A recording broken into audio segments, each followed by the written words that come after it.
আসসালামু আলাইকুম। আলহামদুলিল্লাহ, আশা করি সবাই ভালো আছেন। আজকে একটি গুরুত্বপূর্ণ বিষয় নিয়ে কথা বলতেছি। বিষয়টি হলো, আমি আমার মোবাইলে থার্ড পার্টি অ্যাপসের মাধ্যমে কি জন্য অ্যাডমিন ক্রিয়েট করব। আমার মোবাইলে অন্য আরেকজন অ্যাডমিন কেন থাকবে? আমি আমার মোবাইলটি ইউজ করতেছি, আমার মোবাইলের মন মতন আমি সবগুলো প্রোগ্রাম ব্যবহার করতেছি। একটি ভুলবশত কাজের জন্য আমি আমার মোবাইলের সম্পূর্ণ ইনফরমেশন অন্য আরেকজনকে দিয়ে দিতেছি। কেন দিতেছি? আমি কি আসলে অদক্ষ, কিংবা আমি সেটিংস জানি না, কিংবা আমি সেটিংস করতে পারি না? কিসের ফল্ট? আমি কোন জিনিসটা জানি না? এরকমই নানান কোশ্চেন আপনার মধ্যেও হতে পারে। আমাদের মোবাইলে অনেক ধরনের অ্যাপস আছে, এরকম অ্যাপস যারা হিডেনের মতন আপনার মোবাইলে নজরদারি করতেছে। আপনার মোবাইলে 24 ঘন্টাই আপনার কার্যক্রম এগুলা নজরদারি করতেছে, দেখাশোনা করতেছে।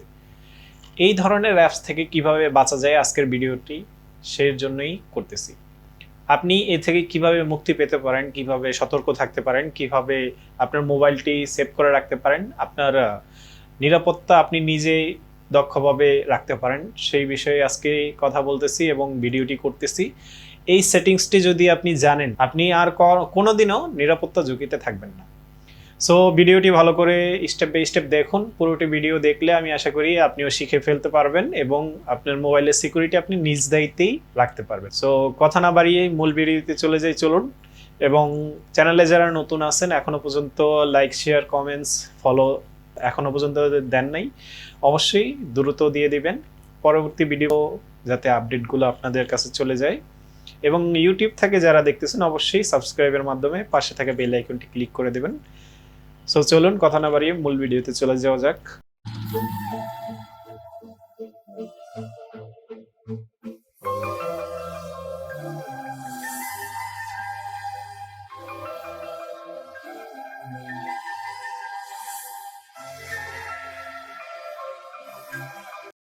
প্রথমে একটা জিনিস খেয়াল করুন, আমাদের যে মোবাইলের সেটিংস আছে, সেটিংস থেকে আমরা প্রথমে সেটিংসে যাব।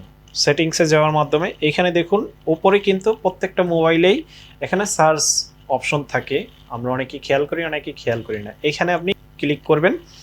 এখানে ক্লিক করার মাধ্যমে লিখবেন হলো সিকিউরিটি।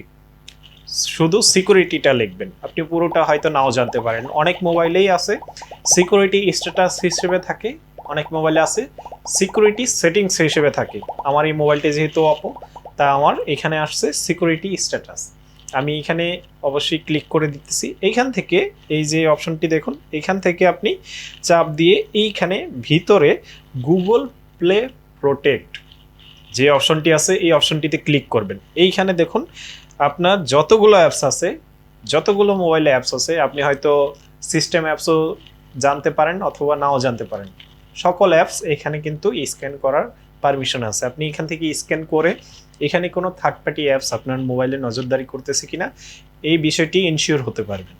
সো আমার এই মোবাইলটি এখনও পর্যন্ত কোনো থার্ড পার্টি অ্যাপস আমার এখনও পর্যন্ত যেহেতু নাই, সেক্ষেত্রে no harmful apps found already লেখা আছে। আপনি এখানে স্ক্যান দিয়ে প্রয়োজনে মিনিমাম সপ্তাহে 1 দিন 2 দিন হলেও এটা করবেন, কাজটি করবেন। সো এখন এখানে যেহেতু আমি নাই, এখান থেকে বের হয়ে গেলাম। ব্যাক থেকে এই যে নিচে চলে যাবেন, একদম নিচে গিয়ে এইখানে একটা জিনিস খেয়াল করুন, আদার্স একটি অপশন আছে এখানে, device admin apps. Device admin apps, আমার মোবাইলে ডিভাইস অ্যাডমিন অ্যাপস এর অর্থ অনেকেই বুঝেন, অনেকে হয়তো নাও বুঝতে পারেন। আমার মোবাইলে কোনো থার্ড পার্টি অ্যাপস অ্যাডমিন হিসেবে আছে কিনা, ইউজ করতেছি কিনা, কিংবা নজরদারিতে আছে কিনা, সেটি আমার এখানে কিন্তু অবশ্যই দেখতে পারতেছেন। এখান থেকে আপনি third party apps, admin apps যেগুলো থাকবে, এগুলো কিভাবে চেক করবেন আমি একটু দেখাচ্ছি। প্রথমেই আপনারা এইটাতে ক্লিক করে এখানে যে আপনার ডিভাইসের কোডটি চাবে এগুলো দিয়ে দিবেন। আমি দিয়ে দিলাম। দিয়ে দেখুন আমার মোবাইলে কিন্তু কোনো অ্যাডমিন অ্যাপস নাই। যদি থাকতো অবশ্যই এখানে থাকতো। প্রত্যেকটি মোবাইলেই এরকম অনেক সেটিংস আছে। যদি এরকম অ্যাডমিন অ্যাপস আপনার মোবাইলে এখনও থেকে থাকে, অতি দ্রুত, যত দ্রুত সম্ভব আপনি আনইনস্টল করে ফেলুন। আপনি যতটুকু সেফ ছিলেন এখনও পর্যন্ত, আপনার যদি এখনও থাকে, অবশ্যই এইগুলোর মাধ্যমে আপনার মোবাইলটি সেভ করে রাখা প্রয়োজন। আমরা অনেকেই মোবাইল চালাইতেছি, অনেকেই সেটিংস জানি, অনেকেই দক্ষভাবে চালাইতেছি, বাট ছোটোখাটো কিছু ভুলের কারণে আমার মোবাইলের ইনফরমেশনগুলো অন্য কেউ নিয়ে যাচ্ছে। সো এগুলো থেকেই মুক্তি পাওয়ার জন্য আমাদের এই জিনিসগুলো প্রয়োজন, শিখে রাখা প্রয়োজন।